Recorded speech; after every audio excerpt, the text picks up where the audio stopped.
नेहा विक्रमनाशोऽस्ति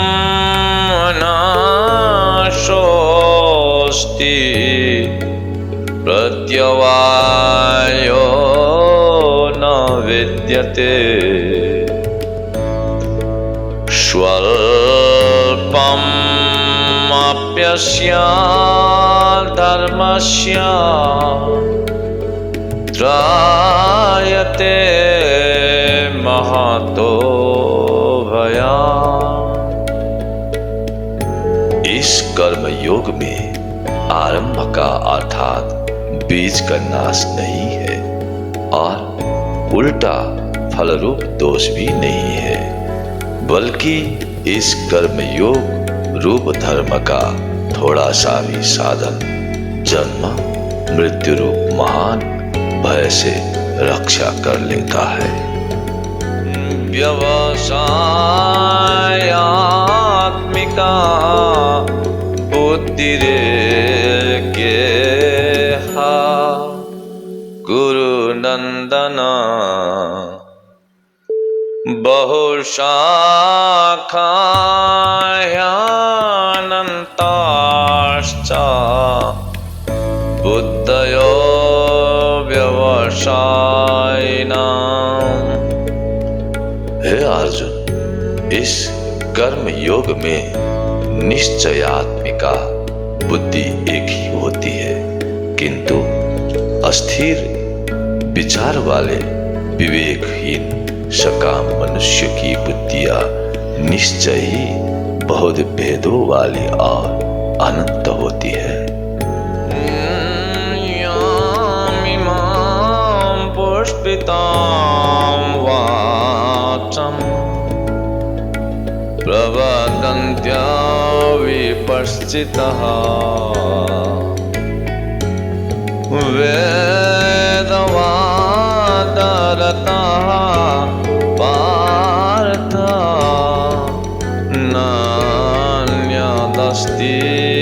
नान्यदस्तीति वादिनः। कामात्मानः स्वर्गपरा जन्म कर्म फलप्रदम् क्रिया विशेष बहुलां भोगैश्वर्या गतिं प्रति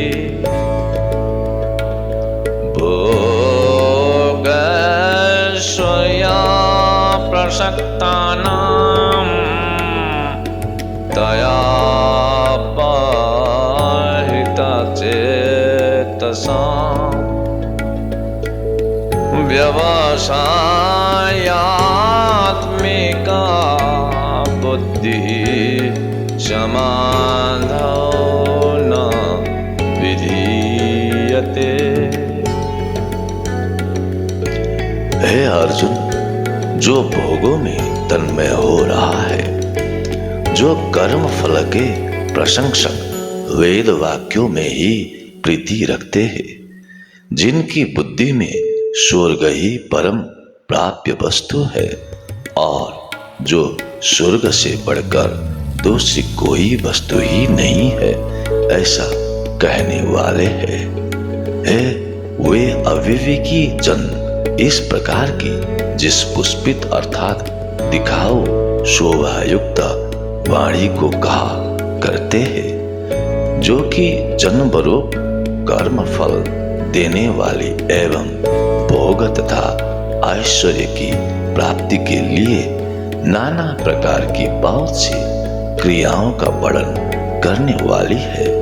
उस वाणी द्वारा जिनका चित्त हर लिया गया है, जो भोग और ऐश्वर्य में अत्यंत आसक्त है, उन पुरुषों की परम आत्मा में निश्चयात्मिका बुद्धि नहीं होती है।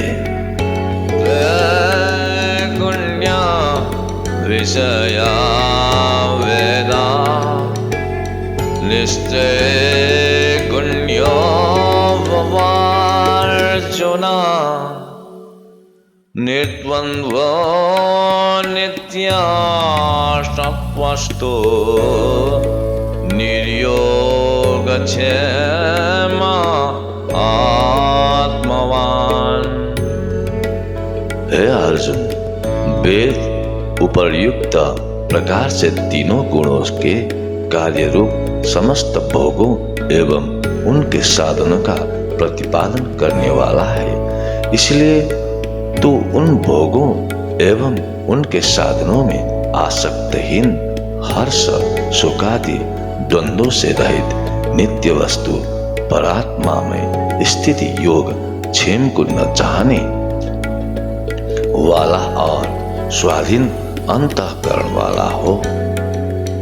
यावानर्था उदपाने सर्वतः संप्लुतोदके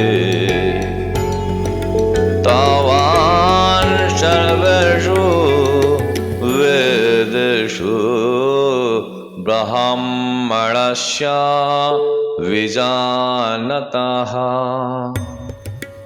सब ओर से परिपूर्ण जलाशय के प्राप्त हो जाने पर छोटे जलाशय में मनुष्य का जितना प्रयोजन रहता है, ब्रह्म तत्व से जानने वाले ब्राह्मण का समस्त वेदों में उतना ही प्रयोजन रह जाता है।